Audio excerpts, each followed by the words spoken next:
আসসালামু আলাইকুম লিসনার্স, আমি ইকবাল হাসান সোহাগ রাজশাহী থেকে। গুলশান 2-এ হচ্ছে শাহজাদপুরে একটা কোম্পানিতে চাকরি করছি এখন। আমি সরাসরি আমার ঘটনায় চলে যাই। এইটা 2003 সালের একটা ঘটনা, যখন আমি এইচএসসি পরীক্ষার্থী ছিলাম। অলমোস্ট আমি ছোট থেকেই একটা বিষয় আগে থেকে বলে রাখি যে আমি ছোট থেকেই হচ্ছে কি যে একা ঘরে থাকতে বেশি ভালোবাসি। আচ্ছা, অনেক আগে থেকে এই অভ্যাসটা আমার অনেক ছোট থেকে। সো আমি যখন একা ঘরে থাকি, আমার আব্বা আম্মার কখনো এই বিষয়ে কোনো কোয়েরি ছিল না যে তুমি কেন একা থাকো। এই বিষয়টা নিয়ে কখনো কেউ মাথা ঘামায়নি। সো এরকমই একটা সময় ছিল যখন আমি হচ্ছে কি যে পড়াশোনার চাপে ছিলাম, রাত জেগে জেগে পড়তাম। এটা আমার অনেক ছোট থেকে অভ্যাস, রাত জেগে জেগে পড়তাম। সো দেন সেই সময়টা ছিল শীতের সময়, এরকম সময় ইন্টারমিডিয়েট পরীক্ষা তখন আমার সামনে ছিল, শীতের সময়।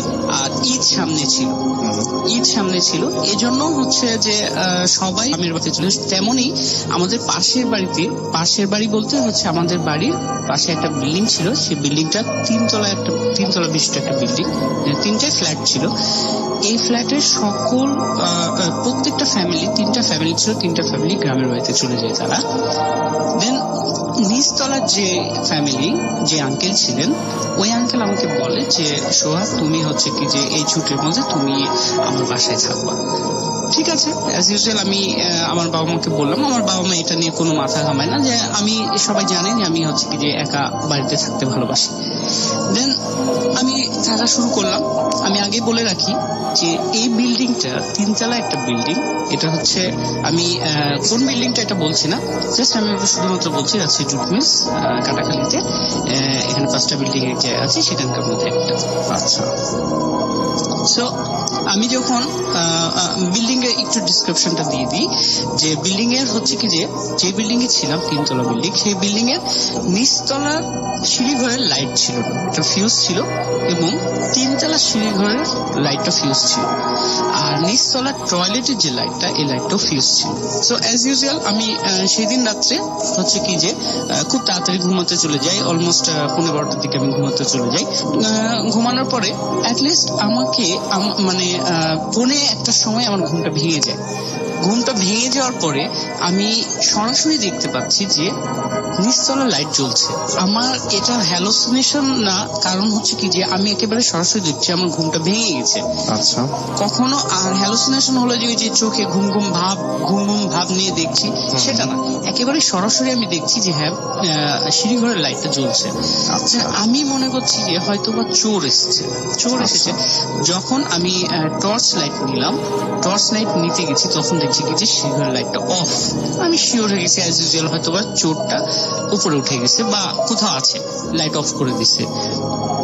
আমি দরজা খুলে আস্তে আস্তে সিঁড়ির নিচটি দেখলাম, দেখার পর টর্চ দিয়ে দেখলাম কেউ নাই। এরপরে দেখছি 3তলা সিঁড়িঘরের যে লাইটটা ফিউজ ছিল, সেখানে লাইট জ্বলছে। এবার আমি আরেকটু নিশ্চিত হয়েছি যে হ্যাঁ আসলেই মনে হয় চোর এসছে। আমি আস্তে আস্তে 1 পা 2 পা করে সিঁড়িতে উঠে গেলাম। উঠে যাওয়ার পরে যখন 3তলায় গেলাম, তখন মানে 3তলায় যাওয়ার আগেই দেখছি কি লাইটটা অফ। আমি টর্চ লাইট দিয়ে চারিদিকে হচ্ছে দেখলাম, কেউ নাই। আর সিঁড়িঘরের যে উপরের যে দরজাটা থাকে, সেখানে লক করা আছে, সবকিছু ঠিক আছে। তখন আমি মনে করলাম যে আমি এই জিনিসটা কখনো আমার ভেতরে আসেনি যে অন্য কিছু। আমি শুধুমাত্র মনে করেছি যে হয়তো স্বাভাবিক ব্যাপার, আমি ভুল করছি। আমি অ্যাজ ইউজুয়াল এসে আবার শুয়ে পড়লাম। শুয়ে পড়ার ঠিক 1:45টার দিকে, আমি প্রথম ঘুম ভেঙেছিল 1:45টার দিকে, আবার ঠিক 1:45টার দিকে আবার একবার ঘুমটা ভেঙে যায়। এবারে আমি যে জিনিসটা খেয়াল করি সেটা হচ্ছে কি যে আমার টয়লেটের যে ফ্ল্যাটের নিচতলার যে ফ্ল্যাট, এই ফ্ল্যাটের টয়লেটের লাইটটা জ্বলছে। বলে রাখি যেটা যে আমার যে রুম, যেখানে আমি শুয়ে থাকি, পূর্ব পশ্চিম হয়ে বিছানাটা, এই বিছানাতে পূর্ব পশ্চিম হয়ে শুয়ে থাকলে টয়লেটের দরজাটা একেবারে সরাসরি দেখা যায়। সো যেটা হচ্ছে যে টয়লেটের লাইট জ্বলছে, এবং সবচেয়ে বড় বিষয় সেটা হচ্ছে টয়লেটের দরজার উপরে একজন লোক দাঁড়িয়ে আছে, যেটা কিনা অলমোস্ট একেবারে টয়লেটের দরজার রুফ পর্যন্ত। যে লম্বা লোকটা সেটা একেবারে দরজার সোজাসুজি, দরজা মানে সমান সমান। লোকটার পোশাকটা কেমন ছিল এটা আমি বলতে পারছি না, কারণ পোশাকটা কালো লাগছে। কারণ একটা জিনিস যে পিছন থেকে লাইট জ্বলে সামনে মুখ বা পোশাকের কালারটা কিছুই বোঝা যায় না। তবে এটা আমি ক্লিয়ার ছিলাম যে লোকটা অনেক লম্বা ছিল, অনেক ঝুলা একটা পোশাক ছিল তার গায়ে, আর চুলগুলো ছাড়া ছিল। সে ছেলে কিনা মেয়ে এটা আমি জানি না। তো আমি দেখতে পাচ্ছি যে সে দাঁড়িয়ে আছে। একটা বিষয় যে আমি ছোট থেকে যেহেতু একা একা এক ঘরে থাকতাম, সেহেতু আমি আমার বাবার কাছ থেকে আর আমার হুজুরদের কাছ থেকে যেটাই হোক আমি অনেক কিছু শিখেছি। সো আমি এই দোয়া দুরুদগুলো এগুলো পড়ছি, দেখছি। আমি শীতের দিন ছিল, এই যে বলে না যে গুজবাম যেটাকে বলে, যে আমার গুজবাম হচ্ছে। সো আমি দেখছি আমার চোখের সামনে ঘটনাটা ঘটছে যে কোন একজন বারান্দা টয়লেটের দরজার উপরে দাঁড়িয়ে আছে। আমি মনে মনে দোয়া দোয়া সবকিছু করছি যে কোনো কিছু যদি হয় তাহলে আমি একটা কিছু করব। সো আমি যখন হচ্ছে কি যে আমি শীতের দিন লেপ গায়ে দিয়ে আছি, তারপরেও হচ্ছে কি যে আমি ঘেমে যাচ্ছি। আমি তখনও ভাবছি যে যদি আমার এটা ভুল হয় তাহলে আমার ঘাম হবে কিসের জন্য, বা হ্যালুসিনেশন হলে আমি এটা এত শিওর আমার চোখে ঘুম নেই। এরপরে যেটা হচ্ছে যে আমি সেটার দিকে তাকিয়ে আছি, তখন দেখছি যে সেই লোকটা, সেই মানুষটা আস্তে আস্তে সোজাসুজি একেবারে মানে আমার দিকে চলে আসছে, আমার ঘরের দিকে চলে আসছে। আমার ঘরের দিকে আসার পরে মানে একেবারে আস্তে আস্তে চলে আসছে, আস্তে আস্তে অলমোস্ট আমার বিছানার পাশে এসে দাঁড়ায়। আমি তখনও তার দিকে মানে একই দৃষ্টিতে তাকিয়ে আছি। আচ্ছা, একই দৃষ্টিতে তাকিয়ে আছি যে আমি সবসময় এটা ভাবছিলাম যে সে কি করে, আমি এটা দেখবো আগে, তারপরে হলো কিছু। দেন আমি যখন হচ্ছে কি যে দেখছি যে সে যখন আমার একেবারে বিছানার কাছে এসে দাঁড়িয়ে আছে, তখন আমি শিওর হয়তোবা সে একটা কিছু করতে পারে। ঠিক সেটাই, যে সে আমার বিছানার আমার লেপের উপরে হাত দিছে। হাত দেওয়ার পরে তখন আমি লেপটা ছেড়ে উঠে বসেছি। উঠে বসার সাথে সাথে যে জিনিসটা আমি খেয়াল করলাম কি আমার সচক্ষে দেখা যেটা, সেটা হচ্ছে কি যে সে আমার সামনে থেকে অদৃশ্য হয়ে গেল। একদম চোখের সামনে ঘটনাটা ঘটেছে, চোখের সামনে আমার সামনে অদৃশ্য হয়ে গেল। এই জিনিসটা আমি আজও উত্তর পাইনি। যদি সেটা আমার হ্যালুসিনেশন হতো তাহলে হয়তো আমি ঘামতাম না, বা আমার স্বপ্নের মতো লাগতো যে আমি লেপের মধ্যে শুয়ে আছি, বাট আমি বসে আছি, এমনকি আমি ঘেমে আমার মানে পুরা হচ্ছে কি যে গেঞ্জি যেটা পরেছিলাম এগুলো ভিজে গেছে, বাট আমি দেখছি যে আমার চোখের সামনে থেকে এটা অদৃশ্য হয়ে গেল। আমি এই উত্তরটা আজও পাইনি কারোর কাছে। ওকে, এটা ঘটনা ছিল। এবং এই ঘরেই তো আপনার আরো কিছু ঘটনা ঘটেছে, মানে এই ঘরে যে ঘটনা ঘটেছে ধীরে ধীরে এটা আপনার এইচএসসি, তারপরে আপনার তারপরে আরো দুটো ঘটনা ঘটেছে। সেই দুটো ঘটনা ঘটলে তারপর আপনি লাস্টের সমাধান পেয়েছেন যে ঘরের সমস্যাটা কোথায়। তো এর পরে যে ঘটনাটা ঘটেছিল সেটা একটু বলেন আমাকে। যেটা হচ্ছে কি যে এটা হচ্ছে ওই বিল্ডিং এ ছিল, আর আমার হচ্ছে যে আমি যে বাসায় থাকি, আমরা মানে আমাদের ফ্যামিলিটা যে বাসায় থাকে, পাশের বাড়ি যেটা, সেই বাড়ির যে আমার রুম, আমি যেখানে একাই থাকি, সেই রুমের একটু ডিসক্রিপশনটা আমি দিয়ে দিই। যেটা হচ্ছে কি যে আমার রুমে 3টা জানালা আছে, একটা দরজা আছে। 3টা জানালা এবং একটা দরজা, দুটাতেই হচ্ছে সবগুলাতেই হচ্ছে কি যে পর্দা দেওয়া আছে। অ্যাটলিস্ট থার্ড ইয়ারে যখন আমি অনার্স থার্ড ইয়ারে, তখন হচ্ছে কি যে একদিকে রাত্রে ঠিক 1:45টার দিকে বা এরকমই 1:45টার দিকে আমি পড়তে দেখছি যে আমার ঘরের অ্যাটমসফিয়ারটা চেঞ্জ হয়ে গেল বলতে যে মনে হচ্ছে যে আমার ঘর গরমের দিন, ফ্যান চলছে, জানালা দরজা সবকিছু খোলা আছে, ফ্যান চলছে, আমি বসে বসে পড়ছি টেবিলে, বাট আমার মনে হচ্ছে যে ঘরের অ্যাটমসফিয়ার চেঞ্জ হয়ে গেল। আমার পিছে কেউ একজন দাঁড়িয়ে আছে। সে যদি একটা জোরে বুঝতে পারছিলাম, আমি বুঝতে পারছি যে সে জোরে শ্বাস নিলে, কেউ যদি আমার পিছে দাঁড়িয়ে থেকে শ্বাস নেয়, তার যে মানে থ্রোয়িং, যে এয়ার থ্রোয়িংটা, এটা আমি বুঝতে পারছি যে সে শ্বাস নিচ্ছে। তারপর আমি যখন ঘুরে তাকাই তখন কিছুই দেখতে পাই না, বাট তার কিছুক্ষণ পর আমি যে জিনিসটা খেয়াল করলাম যে আমার ঘরের বাতাসটা পুরোটাই চেঞ্জ হয়ে গেল, ছিল মানে গরমের দিন, বাট কুলিং এয়ার চলে আসছে। আচ্ছা, কুলিং এয়ার যখন চলে আসছে তখন দেখছি আমি যে আমার ঘরের বাতাসের পরিমাণটা বেড়ে গেছে, শব্দের পরিমাণ বেড়ে গেছে। অলমোস্ট ফ্যানের যে শব্দটা, এই শব্দটা হচ্ছে আরেকটু বেশি শব্দ। আমি যখন ঘুরে তাকিয়ে দেখছি, যে জিনিসটা আমি দেখতে চাচ্ছিলাম না বা আমি আশা করিনি যে এই ধরনের কোনো কিছু একটা হবে, সেটা হচ্ছে আমার ঘরের চারটা মানে জানালা দরজা মিলে 4টা যে ওয়ে আছে, এই ওয়ে সব পর্দাগুলো একেবারে 90 ডিগ্রি অ্যাঙ্গেল ভাবে উঠছে দেয়াল থেকে। আই মিন, যদি এক পাশের জানালা দিয়ে হাওয়া প্রবেশ করে তাহলে অন্য পাশের পর্দাগুলো কিন্তু জানালার সাথে লেগে যায়, আবার আরেক পাশের জানালা দিয়ে যদি হাওয়া প্রবেশ করে তাহলে অন্য পাশের পর্দাগুলো কিন্তু জানালার সাথে লেগে যায়। বাট আমার ঘরের 4টা যে একসঙ্গে 90 ডিগ্রি অ্যাঙ্গেল হয়ে আছে, আই মিন ওয়ালের সাথে 90 ডিগ্রি অ্যাঙ্গেল হয়ে উঠছে, যেটা আমি অলমোস্ট 30 সেকেন্ড অবলম্বন করেছি। ওকে, এবং এর পরে একটা ঘটনা ঘটেছিল একই ঘরে, কি ঘটনা সেটা? এটা হচ্ছে আমার ঘটনা ছিল। আর একটা ঘটনা সেটা হচ্ছে যে আমি যেটা আগে থেকে বলছি যে আমি ছোট থেকেই এক ঘরে শুই, আর আমার বিছানাটা হচ্ছে পূর্ব পশ্চিম ভাবে হচ্ছে লাগানো আছে। আমার বিছানাটা একটু বলে দিই যে এতটাই ক্লোজ যে আমি যদি আড়াআড়ি শুই তাহলে আমার বডি হচ্ছে আমার বিছানার উপর থাকবে, আমার মানে মাজা থেকে পা পর্যন্ত একেবারে এগুলো নিচে পড়ে যাবে। আমার বিছানাটা এতটাই ক্লোজ ছিল। তো আমি যখন হচ্ছে কি যে এই জিনিসটা হচ্ছে যখন একদিকে রাত্রে পড়াশোনা শেষ করে আমি তখন হচ্ছে কি যে শুতে যাব, চারিদিকে সব দিকে গুজে দিয়েছি, মশারি গুজে দিয়েছি। মশারি গুজে দেওয়ার পরে আরেকটা বলি যে আমার পশ্চিম দিকে বালিশ, আর হচ্ছে পূর্ব দিকে হচ্ছে কি যে আমার পায়ের নিচে একটা কাঁথা থাকে। সো আমি যখন অনেক রাত্রি করে শুয়ে পড়ার পরে দেখা যাচ্ছে কি যে ঠিক 2:45 বা 2:30 এই সময়ের দিকে আমার ঘুম ভেঙে যাওয়ার পরে আমি যেটা খেয়াল করছি যে আমি পুরোটাই উল্টা হয়ে শুয়ে আছি। সবাই এটা ভাবতে পারে যে ঘুমানোর মধ্যে অনেকে উল্টাপাল্টা হয়ে যেতেই পারে, বাট এই জিনিসটা আমার সবচেয়ে মনে আছে যে আমি যখন ঘুমাই তখন হচ্ছে আমার বাবার মতো করে ঘুমাই, যে বুকের উপর হাত রেখে পায়ের উপর পা রেখে।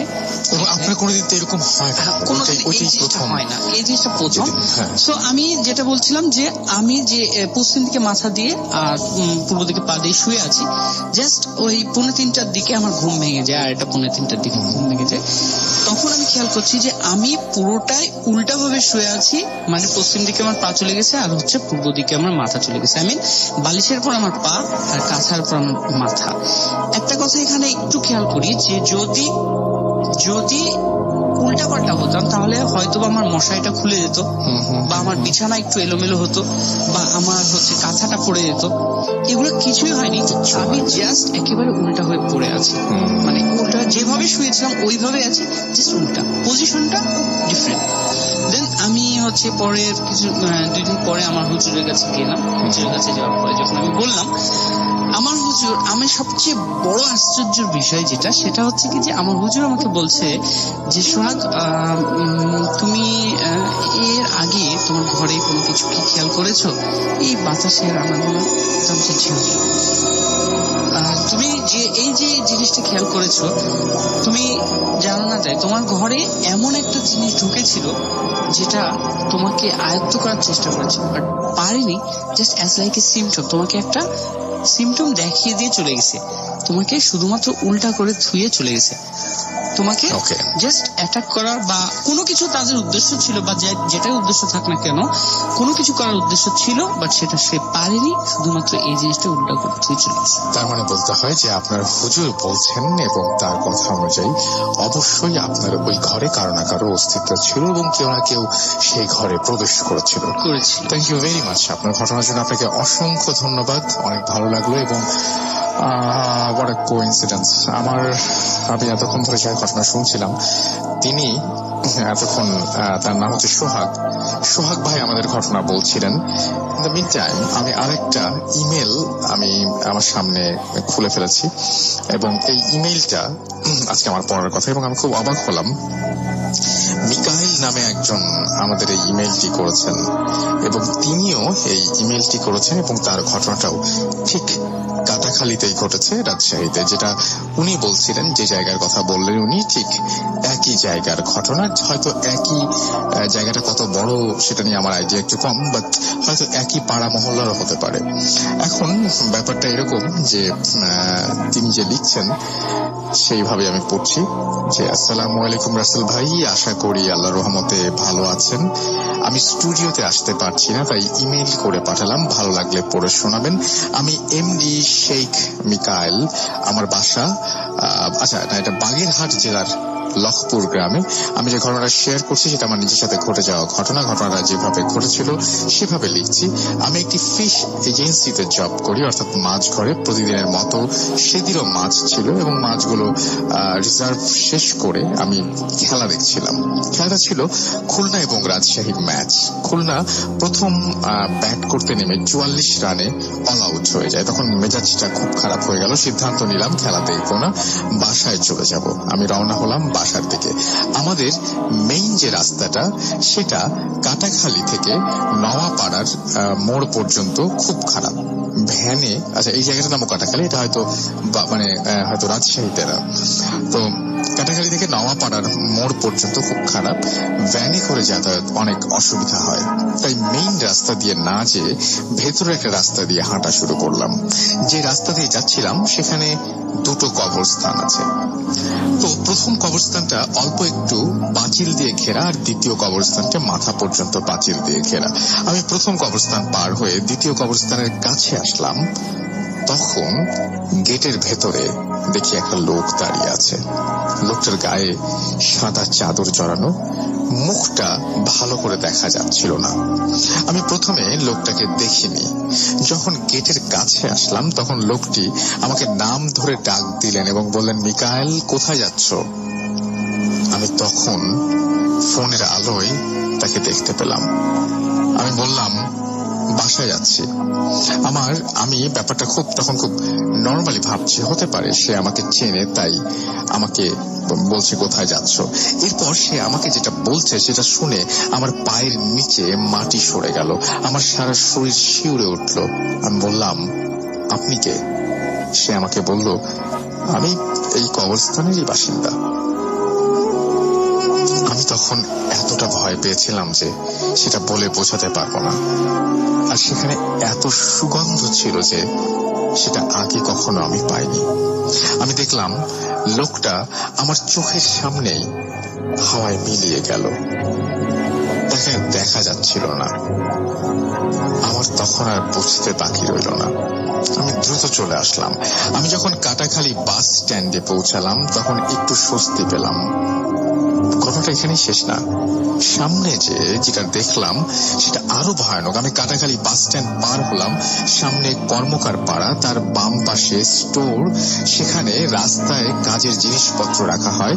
রাস্তার পাশেই অনেক ফাঁকা জায়গা আছে। আমি দেখলাম সেই ফাঁকা জায়গায় অনেকগুলো লাশের খাটিয়া সাজানো, আর প্রত্যেক খাটিয়ায় একটা করে লাশ আছে, তবে খাটিয়ার কাছে কোনো লোক নেই। রাস্তায় শুধু আমি একা। এটা দেখে আমি ভীষণ ভয় পেয়েছিলাম। কয়েক সেকেন্ডের ভেতরে দেখলাম লাশের খাটিয়াগুলো একটা একটা করে উপরের দিকে উঠে যাচ্ছে আর হাওয়ায় যাচ্ছে। একটা একটা করে খাটিয়া উপরের দিকে উঠে যাচ্ছে আর হাওয়ায় মিশে যাচ্ছে। আমি এক দৌড়ে বাসায় চলে আসলাম। আল্লাহর রহমতে আমার কোনো ক্ষতি হয় নাই। আমি জানি না সেদিন রাতে আমার সাথে কেন এমন ঘটনা ঘটলো। কবরস্থানের ওই লোকটিও বা কে, লাশের খাটিয়া কারা ছিল, এবং এটাই ছিল আমার ঘটনা। ভালো লাগলে পড়ে শোনাবেন। এই বলেই শেষ করেছেন বাগেরহাট থেকে শেখ মিকাইল, গ্রাম Lakhpur. Thank you very much, it's a beautiful story. এবং আমি তাহলে আজকের ঘটনাগুলো নিয়ে যদি একটু আলোচনা করি তাহলে ব্যাপারটা কেমন দাঁড়ালো, যে এখন যে ঘটনা শুনলাম এটা তো অহরহ যে কোনো সময় হতে পারে। আসলে আমি জানতে চাই আপনাদের কাছে যে এই ভদ্রলোকটি কে, যিনি তাকে বলেছিলেন যে আমি এই কবরস্থানেই থাকি। আপনাদের কাছে কোনো এই ধরনের কোনো কিছু জানা আছে কিনা? জিন হতে পারেন, ডেফিনেটলি হতে পারে, তাই না? এবং অনেকগুলো লাশের খাটিয়া, এবং লাশের খাটিয়াগুলো একটার পর একটা আকাশে উঠে যাচ্ছিল। কে কে মনে করেন যেটা হ্যালুসিনেশন? আমাকে অবশ্যই ফেসবুক, SMS যেখানে খুশি আপনি জানিয়ে দিতে পারেন যেটা হ্যালুসিনেট করেছে, যে মনে হচ্ছিল যে আসলে লাশের খাটিয়া হয়তো সামনে ছিল। ওই কবরস্থানে যা দেখেছেন সেটা দেখে যে ভয় পেয়েছিলেন, তারপর এটা তিনি দেখাটা খুব স্বাভাবিক। কে কে এটা মনে করেন? কে মনে করেন যে না, এরকম ঘটনা ঘটতে পারে যে সামনে অনেকগুলো লাশের খাটিয়া এবং এক একটা খাটিয়া আকাশের দিকে উঠে যাচ্ছিল? খুবই অদ্ভুত ব্যাপার, ভিজুয়ালটা চিন্তা করেন। আর এখন যে ঘটনাটা শুনলাম, তার আগে যে ঘটনাটা শুনলাম, একটা ঘরের মধ্যে আপনি যখন শুয়ে আছেন, হঠাৎ করে ঘুম ভেঙে আপনি যদি এরকম কোনো কিছু একটা আবিষ্কার করেন আপনার নিজের চিরচেনা ঘরে, সেটা হয়ে যেতে পারে যে আপনি একদম জীবনে কখনো উল্টে যাননি, কিন্তু একদম পুরোপুরি উল্টে গেছেন। একদম মানে পুরোটাই উল্টে গেছেন। যেদিকে মাথা তার সেদিকে সেই জায়গাটায় পা, এবং যেখানে পা থাকার কথা সেখানে মাথা। এবং আপনি যদি ঘরে কারো অস্তিত্ব টের পান, বা আপনি যদি হঠাৎ করেই ঘুম ভেঙে উঠে দেখেন যে আপনার প্রত্যেকটা দরজা সাথে, যে আপনার দরজা এবং জানালার সাথে যে পর্দা রয়েছে, সেই পর্দার 90 ডিগ্রি অ্যাঙ্গেলে লম্বি হয়ে আছে। এই ঘটনাটা আমি এর আগেও একবার শুনেছিলাম। আমার এক সিনিয়র ভাই আছেন, উনি ইজ এ গিটারিস্ট, এবং উনি চমৎকার গিটার বাজান, ভালো গিটারিস্ট। এন্ড উনি বলছিলেন যে অনেক রাতে উনি হঠাৎ করে গিটার বাজাচ্ছিলেন, হঠাৎ করে তার জানালা দিকে চোখ গেল, এবং তিনি দেখলেন যে সব জানালার চারিদিকের পর্দাগুলো এরকম 90 ডিগ্রি অ্যাঙ্গেল। আমি আগেও বলছিলাম যে 90 ডিগ্রি অ্যাঙ্গেলে দাঁড়িয়ে আছে, এরকম মনে হচ্ছে, মানে ভাসছে। ঘরের সব জানালা বন্ধ, ভেতরে কোনো বাতাস নেই, বাট মনে হচ্ছে যে পর্দাগুলো যেন বাতাসে উঠছে। কিভাবে সম্ভব? এবং তার গায়ে কোনো বাতাস ছিল না। খুবই অদ্ভুত ব্যাপার। রাতের বেলায় মাঝে মাঝে যদি ঘুম ভাঙে, যদি খুব সাহসী হন, আপনি একটু পর্দাগুলো চেক করে দেখবেন যে এই ধরনের কোনো ঝামেলা আপনাকেও ফেস করতে হয় কিনা। আচ্ছা, এখন আমি যেটা বলি যে আমাদের যে নেক্সট যে গেস্ট আছে তার কাছে আমরা যাচ্ছি, এবং তার ঘটনা শুনবো। আপনার নামটা প্লিজ একটু বলবেন, তারপর আপনার ঘটনায় যাবো আমরা। কি নাম আপনার? কারণবশত আমার নামটা না বলি। ওকে, নো প্রবলেম। আমি তেজগাঁ নাকালপাড়া থেকে এসেছি। জি। আমার স্টোরি এক্সপিরিয়েন্স সেটা হচ্ছে গত বছর থেকে স্টার্ট হয়েছে। জি। গত বছর হচ্ছে আমি আমার ছোট ভাই একসাথে ঘুমাতাম। তখন ও বলতো যে ঘুমের মধ্যে নাকি আমার শরীর কেঁপে কেঁপে উঠে, আমার শরীর কাঁপতে থাকে। বলে যে ভাই এমন মনে হচ্ছে যে তুমি আমি একসাথে ঘুমাচ্ছি, যে খাট ধরে কেউ নাড়াচ্ছে।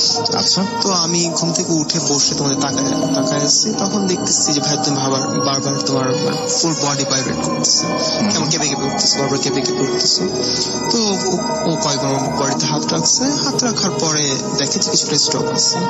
হয়তো আধা ঘন্টা পর আবার সকালে এরকম শরীর কাঁপে। তো সকালে আমাকে বলতেছে যে ভাই এমন কেন হয় তোমার, বা তোমাকে এত জ্বর আসছে কোনো কিছু? ভাই এমন কোনো প্রবলেম তোমার হয়নি, আমি তো কিছু বুঝি না। তো তারপর আপনি আসলে জানতেন না যে কি হচ্ছে? আমি ঘুমের মধ্যে আমি কখনো বুঝতাম না, বুঝতে পারতেন না। তো এটা সাডেন স্টার্ট হয়েছে, ছোট থেকে সেটা না, সাডেন স্টার্ট হওয়া। তারপর হচ্ছে এক ফ্রেন্ডের বাসায় থাকা, সেই ফ্রেন্ড আমার বলতেছে কি রে দোস্ত তুই রাতের এরকম মানে কাঁপাকাঁপি করতেছিস, তোর দেখে ভয় পেয়ে গেছি।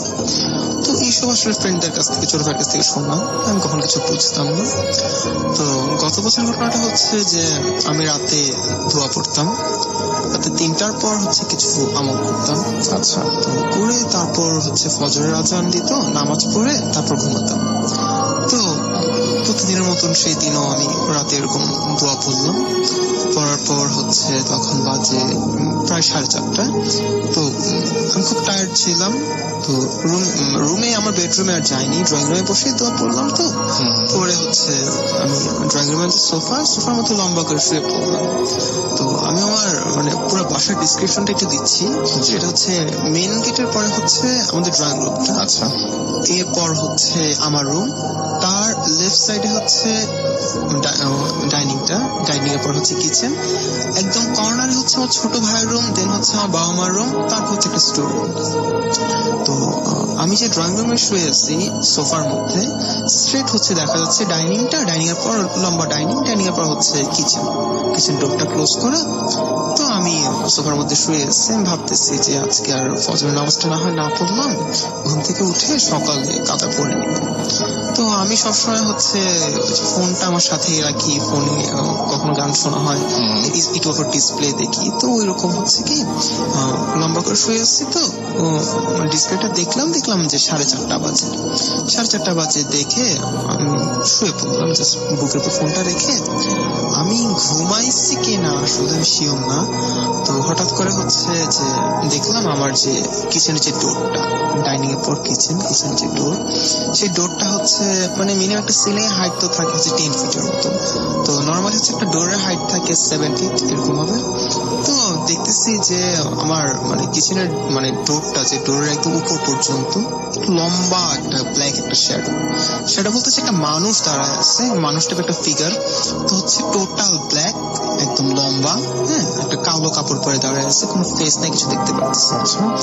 দেখার পর হচ্ছে কিছুক্ষণের জন্য আমি আমার কোনো বডি মুভ করতে পারতেছি না, কোনো কথা বলতে পারতেছি না, এমন হচ্ছে।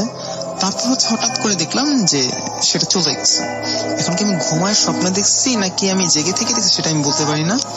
সাথে সাথে আমার ফোনটা বুকের উপর ছিল, ফোনটা হাতে নিলাম, হাতে নিয়ে উঠে আমি বসে আমি জাস্ট আমার ফোনের লকটা ক্লিক করলাম। লক বাটন ক্লিক করার সাথে সাথে দেখলাম যে 4:35।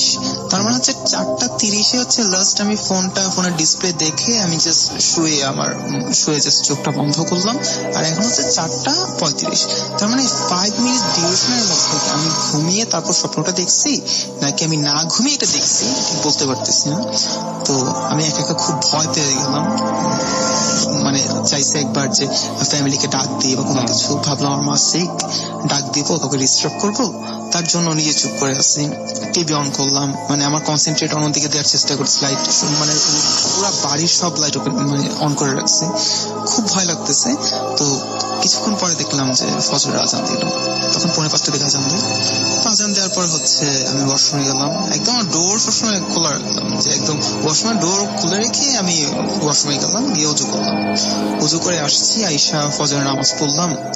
তখন হচ্ছে বলতেছে যে আল্লাহ, আমি কি হয়তো খারাপ জিনিস দেখছি না ভালো জিনিস দেখছি, যে ফজর নামাজ না পড়ে ঘুমিয়ে যাচ্ছি, এর জন্য কি হয়তো আমার জায়গায় থাকার জন্য এরকম কিছু একটা দেখানো হয়েছে, নাকি আল্লাহ আমি খারাপ দেখছি না ভালো দেখছি, জানি না, আল্লাহ আমি ভুল করে তাকে মাফ করে দিই।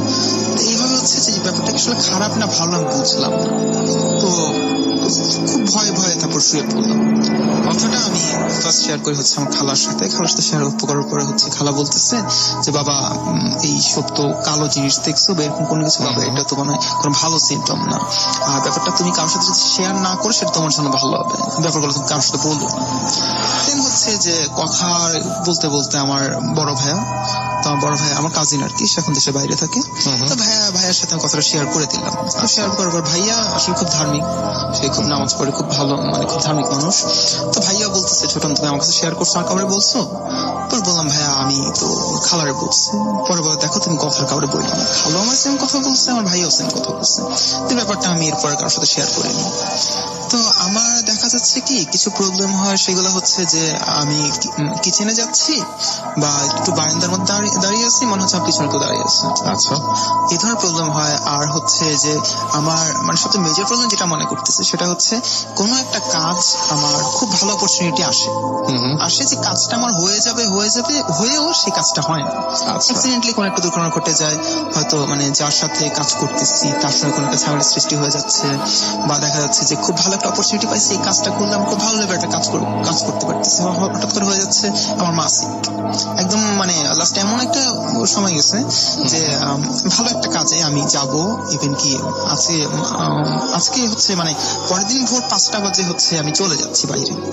তো আজকে সারাদিন শপিং করলাম, সন্ধ্যার পর হঠাৎ করে আমার টেস্ট করছে, রিপোর্ট আসছে, আমার ইমার্জেন্সি হসপিটালে ভর্তি করানো লাগতেছে, তার কারণ হচ্ছে আমার সব কাজ ক্যান্সেল করে দেওয়া লাগতেছে। তো এমন দেখা যাচ্ছে মানে অনেক বড় অপরচুনিটি যখন আমার আসে বা যখন যখন খুব ভালো কোনো কিছু আমার সাথে হতে যাচ্ছে, তখনই মানে কেন জানি মানে খারাপ কিছু একটা হয়ে যাচ্ছে আমার সাথে। আচ্ছা। আর তাছাড়া হচ্ছে যে আমার এমনও হয় যে অনেক মানে কারোর সাথে আমার অনেক রিলেশন থাকার পরেও সেই রিলেশনে দেখা যাচ্ছে যে মানে যখন হচ্ছে যে মানে একটা ভালো কিছু একটা নিউজের একটা মানে ব্যাপার অপেক্ষা করছেন এরকম কিছু ভালো কিছু একটা হয়ে যাচ্ছে, তখনই হচ্ছে যে সেই রিলেশন ব্রেকআপ বা ওইরকম ভালো কিছু একটা হতে যাচ্ছে একদম হওয়ার মুখে হচ্ছে একটা করে ঝামেলা সৃষ্টি মানে রেগুলার হয়ে যাচ্ছে। তো আমার হচ্ছে এই যে শরীরে কাঁপুনি দিয়ে হচ্ছে যে আমি কিছু একটা দেখার পরে হচ্ছে এমন হয় যে আমি মাঝে মধ্যে এরকম স্বপ্ন দেখতাম যে কালো কিছু একটা শ্যাডো টাইপের কিছু একটা আমার সামনে আসছে। যে চেহারাটা কেমন একটু বলবো? আসলে চেহারা তো দেখা যেত না, জাস্ট মনে হচ্ছে এরকম 7 to 8 ফিট হাইট মিনিমাম।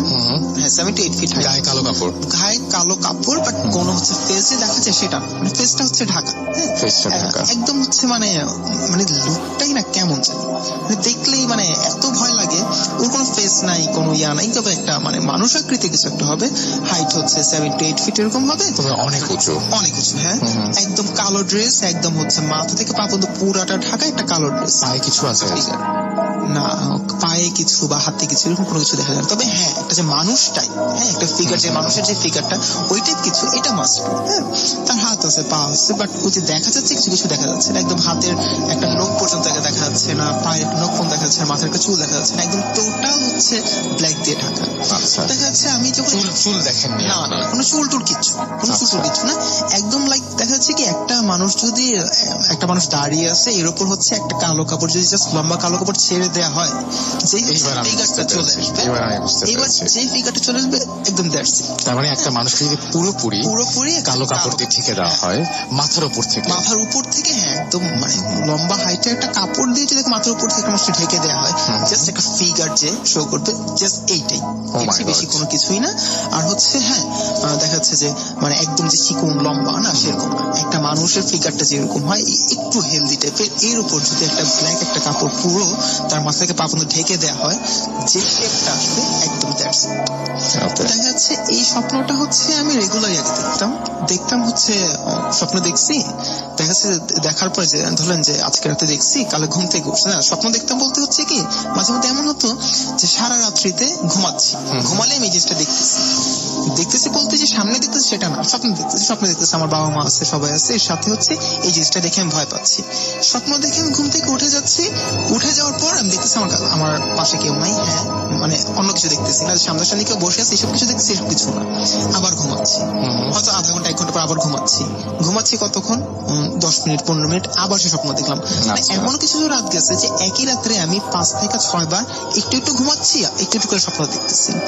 সাথে হয় কি পরের দিন সকালে একদম টানা 2 দিন আমি কিছুই খেতে পারি না, খাওয়ার মতো কোনো রুচি থাকে আমার মুখে, একদম কিছু খেতে পারি না, হয়তো আমি চোখ বন্ধ করতে পারি না, এমন অবস্থা হয়ে যায় যে ঘুমালে তো আমি এটা স্বপ্ন দেখবো, তার জন্য ভয় ঘুমাতে পারি না। 2 দিন দেখা যাচ্ছে খাওয়া ঘুম একদম বন্ধ, ইভেন কি দেখা যাচ্ছে 2 দিন আমি এত সিক হয়ে পড়ি যে হচ্ছে মানে একদম আমার গায়ে কোনো শক্তি নেই, 2 দিন হচ্ছে শুকায়, আমার চেহারাটা একদম চেঞ্জ হয়ে যায়। তো হচ্ছে এই ধরনের প্রবলেম কয়েকবার দেখার পর হচ্ছে আমি কয়েকজন মানে হুজুর টাইপের আমাকে দেখাইতে গেছি, কেউ হয়তো মানে আমার ট্রিটমেন্ট করতে স্ট্রেট মানা করে দিচ্ছে যে আসলে আমাদের ধারা হবে না, আমরা পারবো না।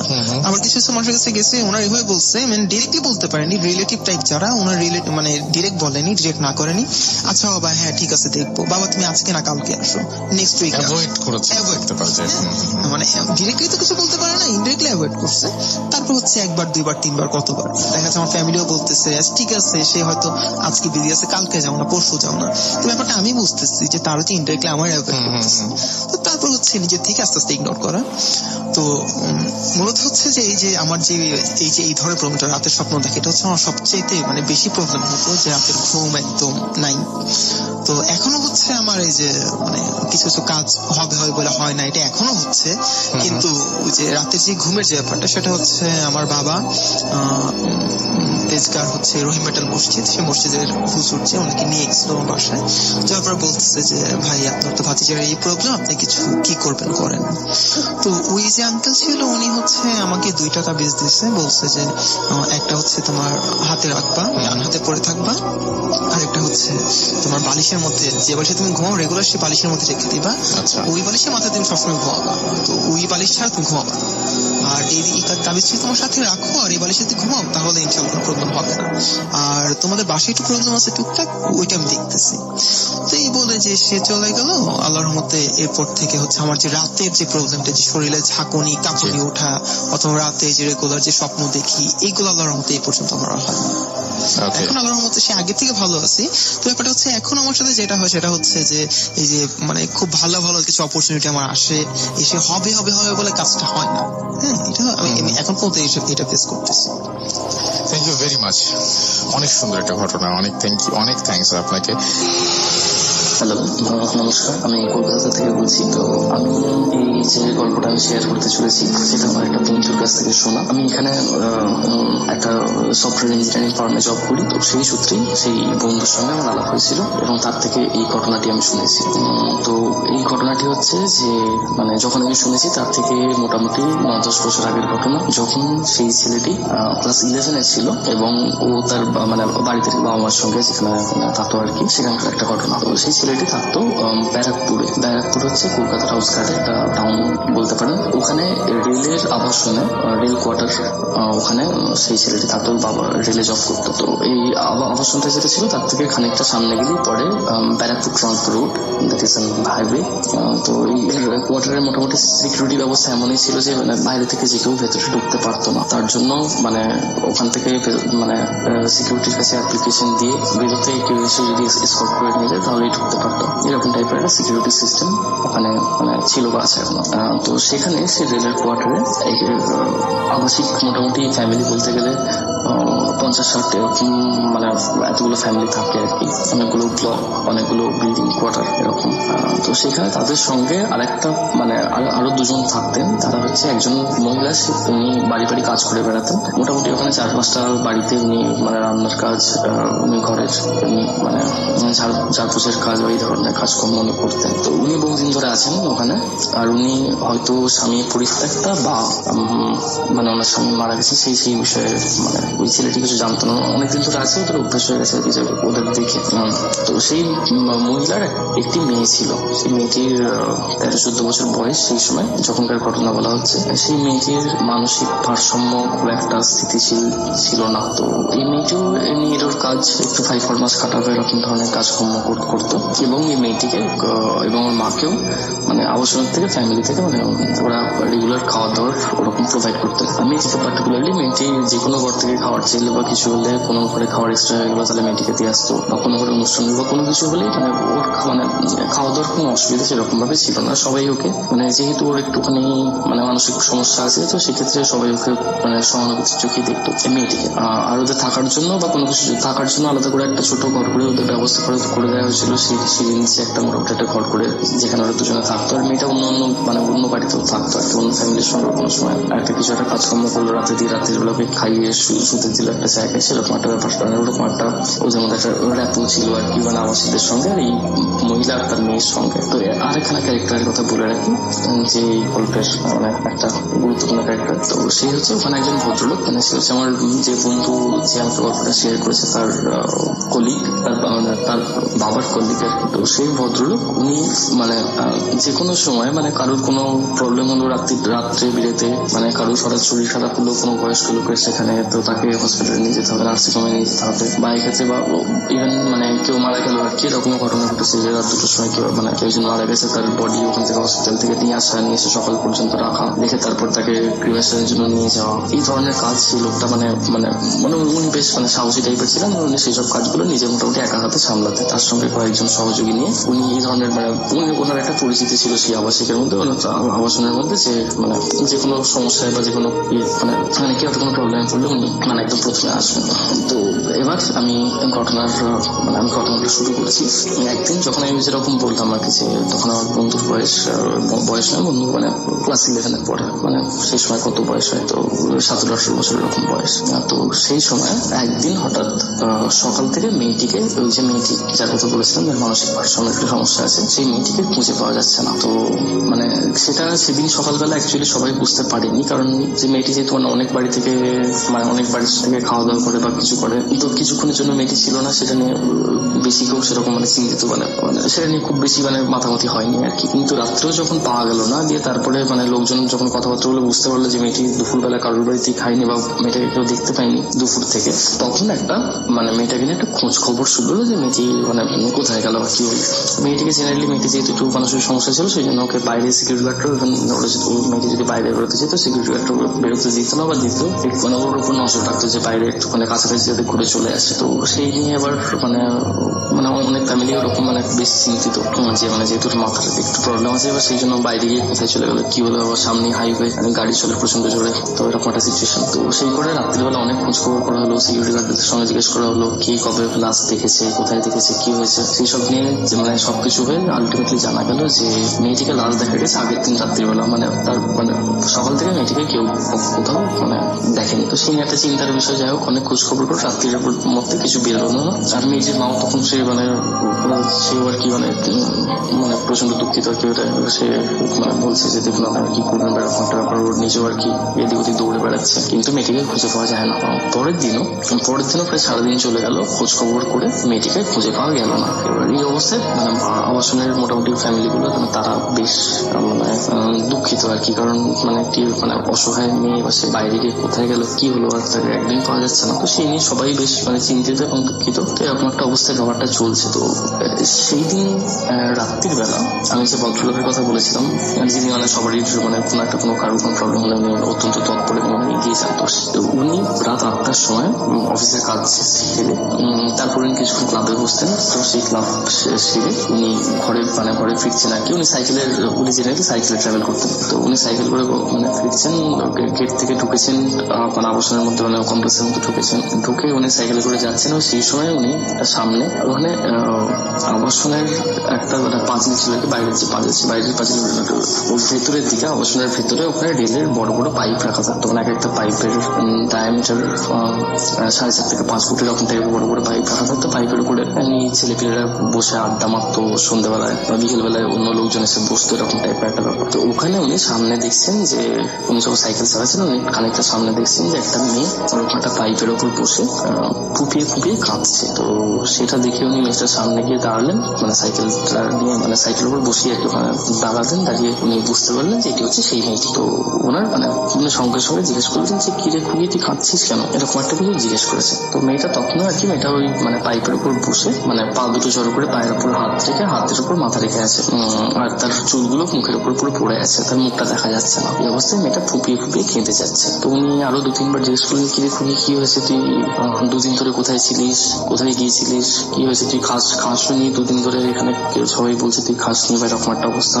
তো মানে এরকম যতই বলছেন তো কি মানে সেই মেয়েটার মানে কোনো রিপ্লাই মানে কোনো উত্তর দিচ্ছে না। তো উনি ওনার বাঁ হাত দিয়ে, মেয়েটি ওনার বাঁ দিকে ছিলেন, বাঁ হাত দিয়ে মেয়েটির মাথায় হাত রেখেছেন, মানে হাত রেখে বলার জন্য যে মানে কিরকম কি বল আমাকে উত্তর দিয়ে, এরকম কিছু একটা চিন্তা করে মাথায় হাত রেখেছেন। হাত রেখে দিয়ে তারপরে মানে সেই মেয়েটি ওর দিকে মানে হাত মানে মুখ তুলে ওর দিকে চেয়েছেন। এবার উনি চেয়ে কি দেখেছেন সেটা আমি একটু পরে বলছি। তো সেই ভদ্রলোককে রাত 9:30-10টার দিকে একটা মানে ওই ভেতরেই মানে আবাসনের ভেতরেই আর কি একটা ফুটপাথের পাশে তাকে পড়ে থাকতে দেখা যায়। সাইকেলটাও মানে পড়ে আছে, তার পাশে উনি মানে ঘাসের মধ্যে উনি পড়ে আছেন। তাকে 2-3টে ছেলে ওখানে রাত্রিবেলা বেরিয়েছিল, তারা দেখতে পেয়ে তাকে ঘরে নিয়ে যাওয়া হয়। ঘরে যখন নিয়ে যাওয়া হচ্ছে তার প্রচন্ড জ্বর এসেছে এবং উনি ভুল ভুগছেন প্রচন্ড। তো তার 2 দিন পরে জানা যায় মানে ওনাকে যখন পাওয়া হলো তার 2 দিন পরে উনি একটুখানি স্থিতিশীল হয়ে আস্তে আস্তে ব্যাপারটা বলেন যে মানে উনি যখন ওর মাথায় হাত রেখেছিলেন, তো তারপরে মেয়েটা যখন মানে মুখ তুলে ওর দিকে তাকায় তখন দেখেছে মানে মেয়েটি সেই, কিন্তু তার মুখ মানে প্রচন্ড মানে বিকৃত। তাকে মানে যদি প্রচন্ড জোরে জোরে মানে চট মারা হয়, তার মানে গাল ফুলে গেছে, চোখের নিচে অনেকটা মানে কাটা দাগ, আর তার চোখগুলো যেন ঠিকরে বেরোচ্ছে এই অবস্থায়, এবং তার চোখ থেকে মানে জল পড়ছিল না, রক্ত পড়ছিল, কান্নার মতো করে তার চোখ থেকে রক্ত পড়ছিল। সে ওর দিকে ওরকম ভাবে তাকিয়েছে, সেই দিকে সে ভদ্রলোক আর কি মানে জোরে জোরে প্যাডেল করে সামনে এগোতে গিয়ে মানে সাইকেল পিছলে উনি পড়ে যান। আর পড়ে গিয়ে হাতে পায়ে সব জায়গায় চোট পান। আর তার থেকেও বড় কথা হচ্ছে উনি যে হাত দিয়ে বাঁ হাত দিয়ে ওনার মেয়েটার মাথায় যে হাত দিয়েছিল সেই হাতটা এখনো অবশ্য, সে হাতে উনি কোনো সেন্স পাচ্ছেন। তো এরকম অবস্থায় লোকটার মানে ওই ভদ্রলোকের ঠিক হতে মানে নর্মাল অবস্থায় আসতে মোটামুটি 3-4 মাস সময় সময় লেগেছিল। এবার এটা এই দিক থেকে একদিক থেকে আশ্চর্য যে লোক মানে ভয় পান না, বা তারপরে উনি এত ভয় পেন। তো যাই হোক, আরেকখানা ঘটনা ঘটলো তারপরে, যেটা হচ্ছে যে মেয়েটি নিখোঁজ হওয়ার 15-20 দিনের পরে পুলিশের ইনভেস্টিগেশন থেকে মানে পুলিশ তদন্ত করে প্রত্যক্ষদর্শীদের সঙ্গে কথা বলে সবকিছু করে বাইরে সব মানে ওরা যেরকম ভাবে ইনভেস্টিগেশন চালায়, তো সেখান থেকে ওরা আলটিমেটলি জানতে পেরেছে যে মেয়েটি আবাসন থেকে বেরিয়েছিল, বেরিয়ে ন্যাশনাল হাইওয়ে মানে হাইওয়ে যেটা আছে আর কি, তো ওখানে ঘোরাঘুরি করছিল, সেখানে কেউ একটা মেয়েটিকে দেখতে পেয়েছে। তারপরে আরেকজন মেয়েটিকে দেখতে পেয়েছে যে আরেকখানা ট্রাক হাইওয়েতে যে বড় বড় ট্রাক চলে, তো একখানা ট্রাক ওখানে দাঁড়ায়, সেই ট্রাকে মেয়েটি ওঠে এবং তারপরে মেয়েটির বডি ওখান থেকে তার থেকে অনেকটা দূরে মানে 1-1.5 কিলোমিটার দূরে সেই মেয়েটির বডি পাওয়া যায়। ওই রকম অবস্থায় আর মিউটিলেটেড অবস্থায় মানে মেয়েটিকে অ্যাকচুয়ালি ধর্ষণ করা হয় এবং করে তাকে শ্বাসরোধ করে তাকে মানে গলা টিপে আর কি তাকে মেরে দেওয়া হয়। তো প্রচন্ড আনফর্চুনেট মানে একটা দিনই মানে একটা ঘটনা আর কি। তো সেই মেয়েটির বডি পাওয়া যায়, কিন্তু সেই মানে ট্রাক ড্রাইভার মানে বন্ধু যখন আমার ঘটনা বলেছে, তো তখনও মানে ওই ট্রাক ড্রাইভারের যে আদৌ কোনো খোঁজ পাওয়া গেছে যায়নি সেটা মানে নো অ্যাকচুয়ালি। তো এই লোকটি তারপরে মানে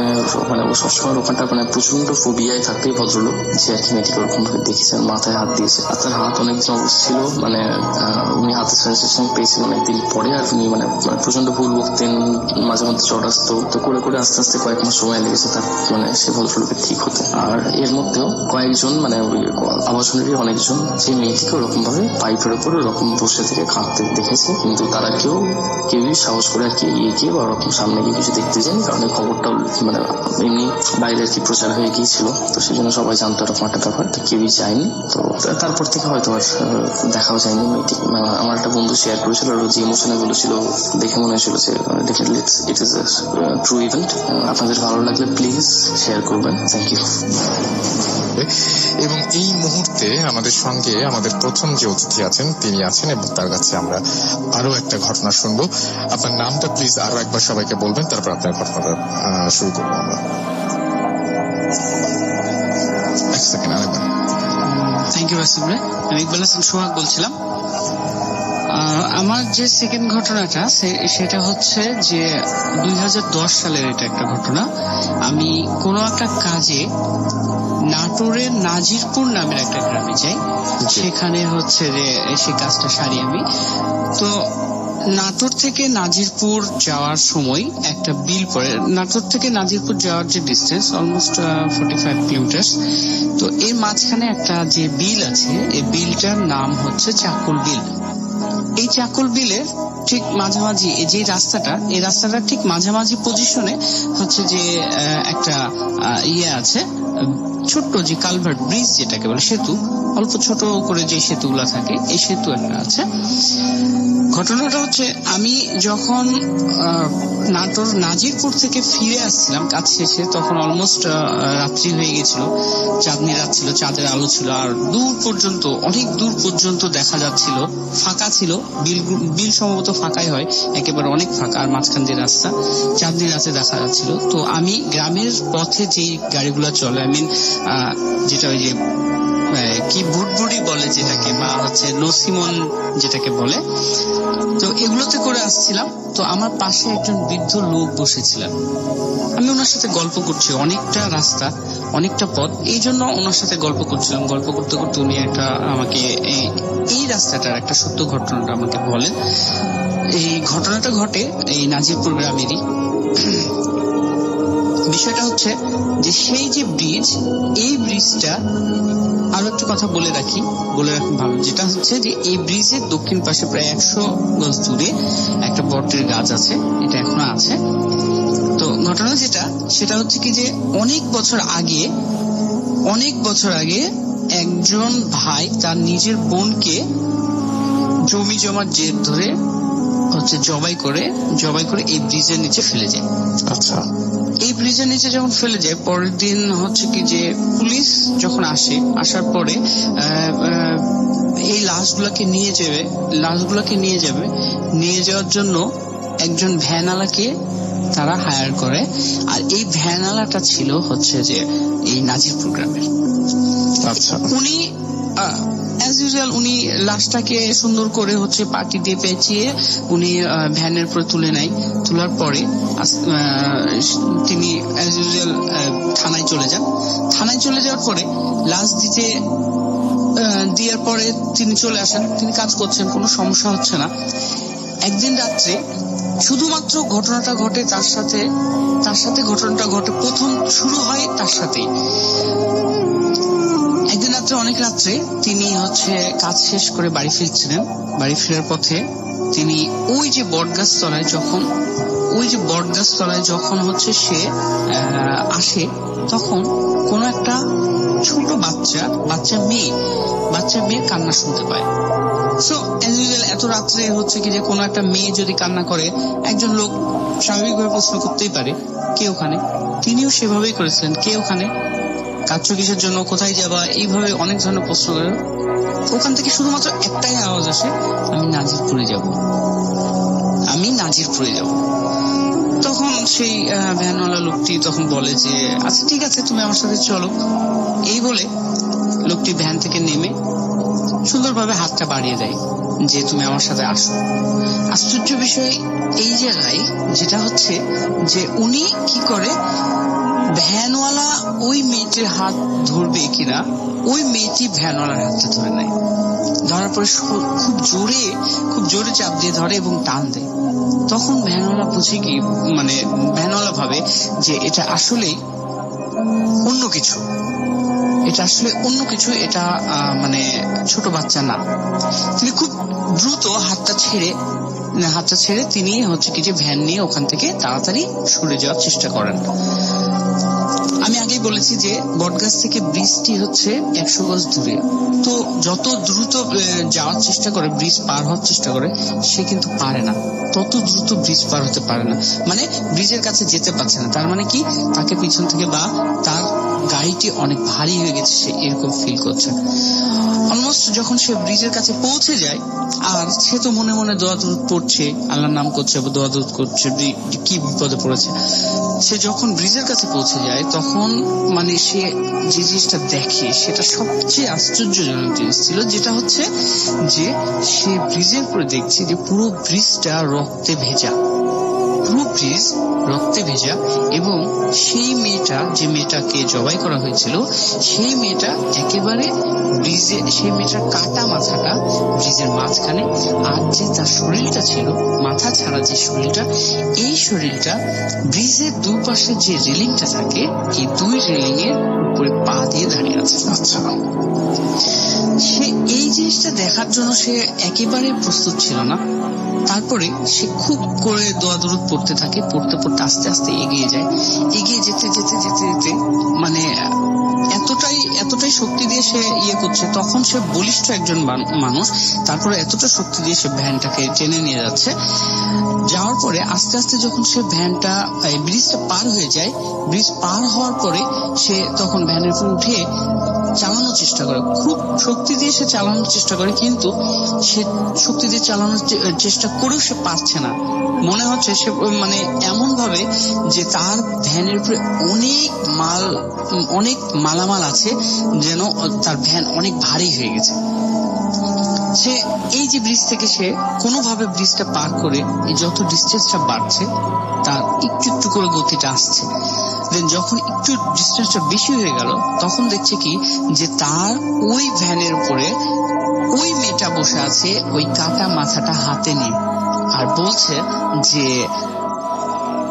তোর মায়ের দোয়া ছিল, তুই আজকে বেঁচে গেলি। সে সজোরে ভ্যান চালিয়ে আস্তে খুব শক্তি দিয়ে ভ্যান চালিয়ে সে বাড়ি পর্যন্ত যায়। বাড়ির উঠানে যে সে চিৎকার করে পড়ে যায় এবং অজ্ঞান হয়ে যায়। পরের দিন সে তার বিছানায় তাকে আবিষ্কার করা হয়। সে বলে যে এমন একটা পজিশন ছিল, সে যখন বলল যে আমি এই জিনিসগুলো দেখেছি, এই জিনিসগুলো আমার সাথে ঘটেছে।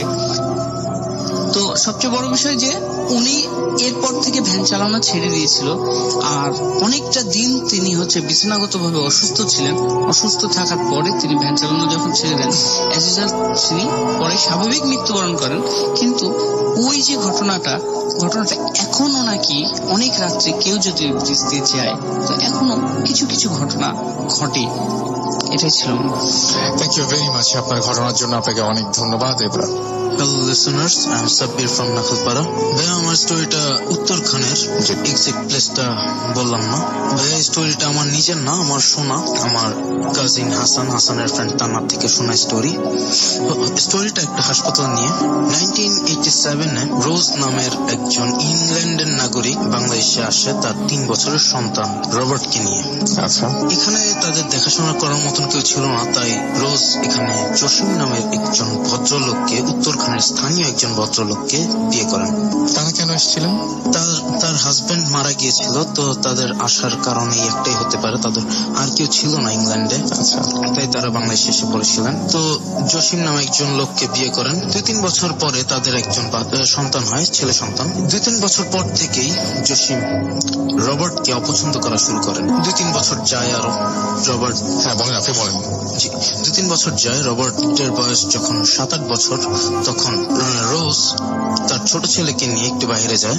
জসিম রবার্টকে নিয়ে বাসায় একা থাকে। তো সেই সময় জসিম রবার্টকে মার্ডার করে, বাট মার্ডার করার স্টাইলটা খুব ভিন্ন ছিল। জসিম রবার্টের 2 হাত কেটে বাড়ির এক স্থানে পুঁতে দেয়, 2 পা কেটে অন্য স্থানে পুঁতে দেয়, আর মাথাটা আরেক স্থানে পুঁতে দেয়।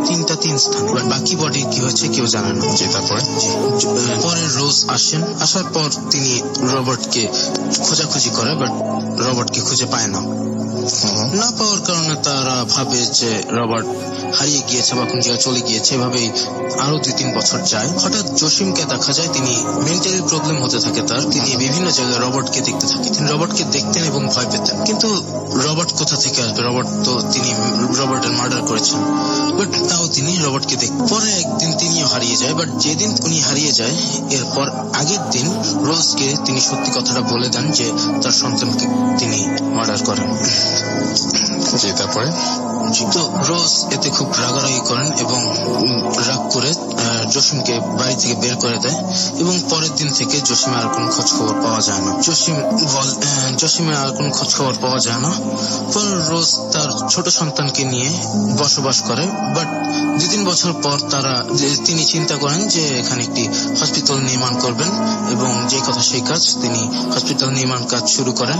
এবং তখনই তিনি ছিন্ন বিচ্ছিন্ন দেহের অংশগুলো পান রবার্টের। মাথা আর পায়ের অংশ দুটো ঢাকা মেডিকেলে পাঠানো হয়, বাট হাতের কবরটা এখনো ওই হাসপাতালে আছে, হাসপাতালের পাশে। হাসপাতালটি নির্মাণ করা হয় ভালোভাবেই, বাট নির্মাণ করার পরে পেশেন্টরা হাসপাতালে থাকতে পারত। পেশেন্টরা বিনা কারণে সমস্যা হতো পেশেন্টরা বিনা কারণে সুইসাইড করত। সবাই মানে কম বেশি সবাই, মানে হঠাৎ করে? হ্যাঁ, হঠাৎ করে, কোনো কারণ ছাড়া।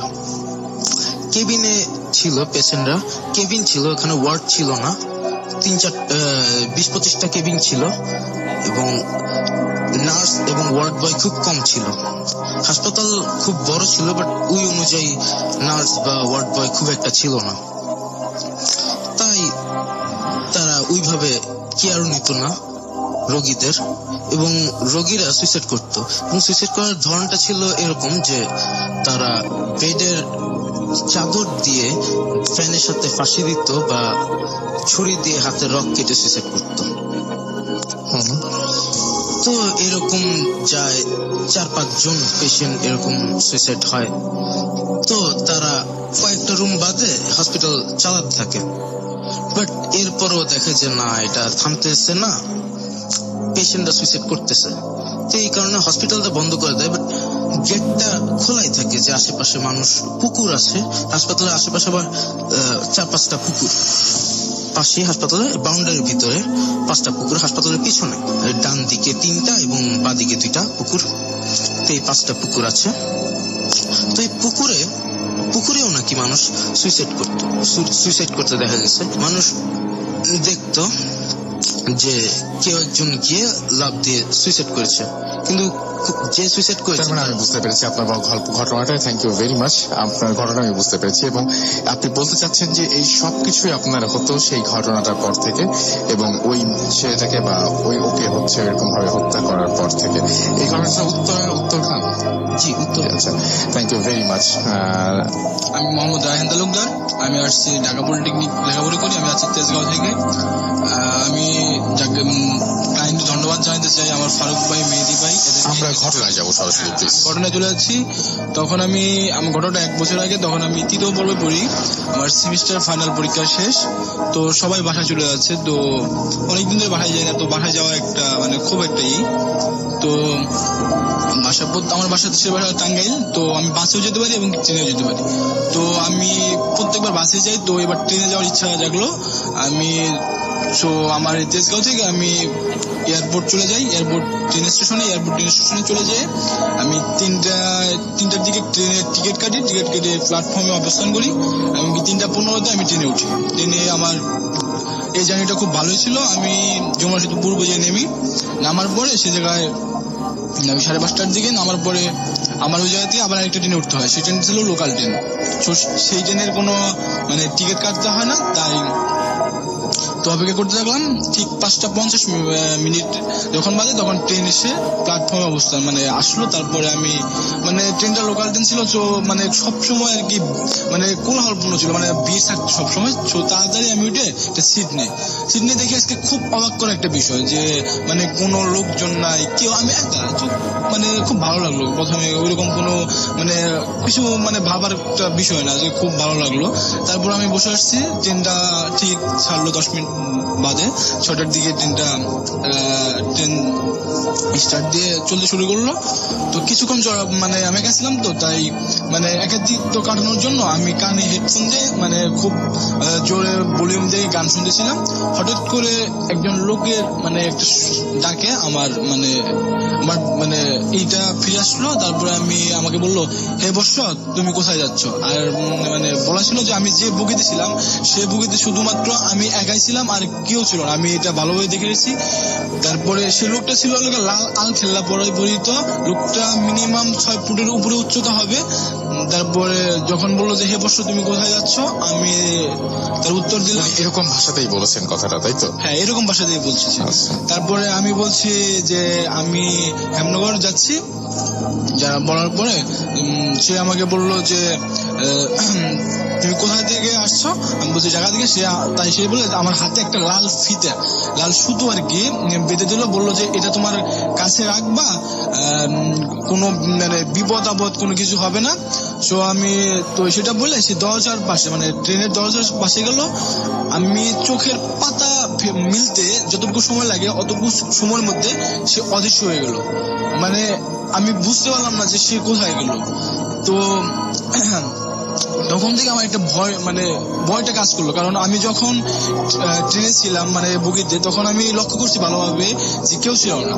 তো আমার ভুল ধারণা থাকতে পারে যে কেউ থাকতে পারে হঠাৎ, কিন্তু তখন আমি স্পষ্ট ক্লিয়ার হয়ে গেছিলাম যখন যে দেখলাম আমার চোখের পাতা মিলতে দরজার সামনের দিকে লোকটা মানে অদৃশ্য হয়ে গেল। আমি তারপরে আমার মানে ভয়টা কাটানোর জন্য মানে আবার কানে হেডফোন দিয়ে জোরে সাউন্ড দিয়ে গান শুনতেছিলাম।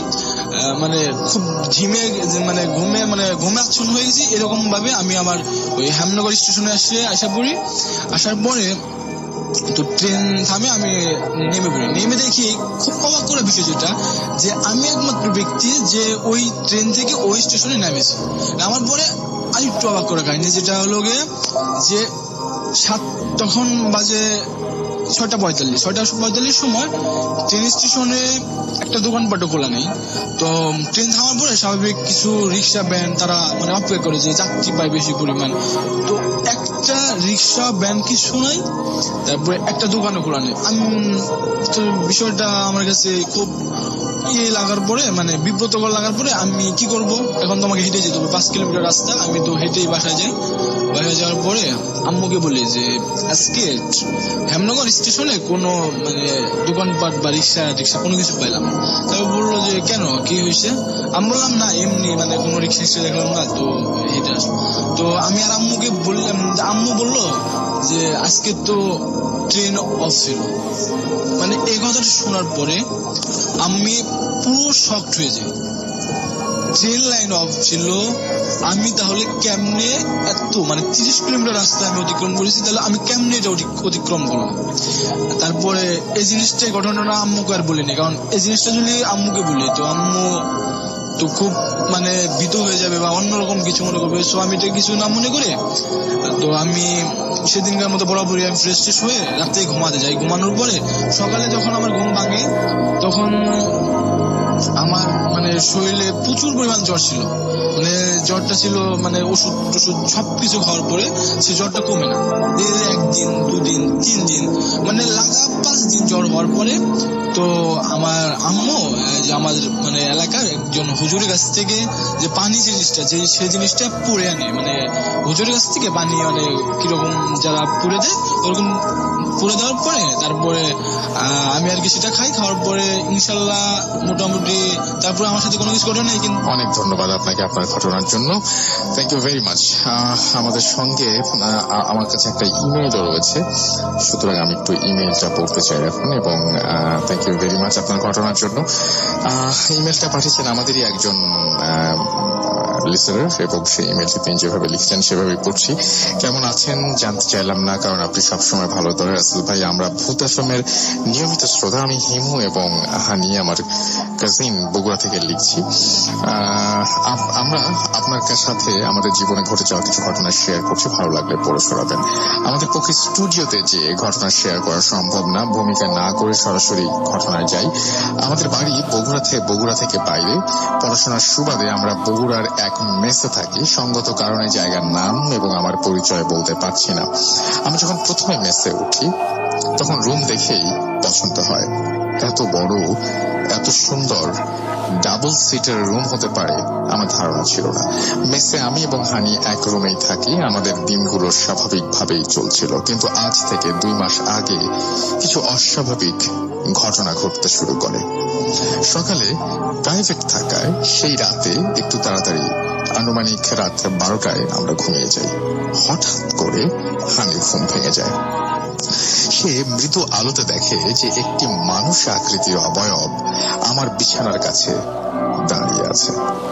অবয়বটি ধীরে ধীরে আমার কাছে আসছে। একটা সময় আমার গলা চেপে ধরার চেষ্টা করছে এবং হানির দিকে তাকিয়ে ভয়ঙ্কর ভাবে হাসছে। হানি যেন নিজের চোখকে বিশ্বাস করতে পারছিল না। এক পলকে সে দেখলো অবয়বটি চাদরে মোড়ানো, ব্ল্যাক শ্যাডো টাইপের, আর চোখ দুটো অদ্ভুত ধরনের লাল। সে এসব সহ্য করতে না পেরে চিৎকার করতে চেষ্টা করলো, কিন্তু ওর গলা থেকে আওয়াজ বের হচ্ছিল না। ঘটনাটা এখানে শেষ হলে ভালো হতো, কিন্তু এরপরে হানি দেখলো যে অবয়বটি ওর শরীরের ভেতরে 1 সেকেন্ডের মধ্যে ঢুকে গেল। তারপর ওর আর কিছু মনে নেই। সকালে উঠে আমার সাথে সব শেয়ার করে, কিন্তু ব্যাপারটাকে আমি সিরিয়াসলি নেইনি। এর কিছুদিন পর আমার সাথেও অদ্ভুত কিছু ঘটনা ঘটতে শুরু করে।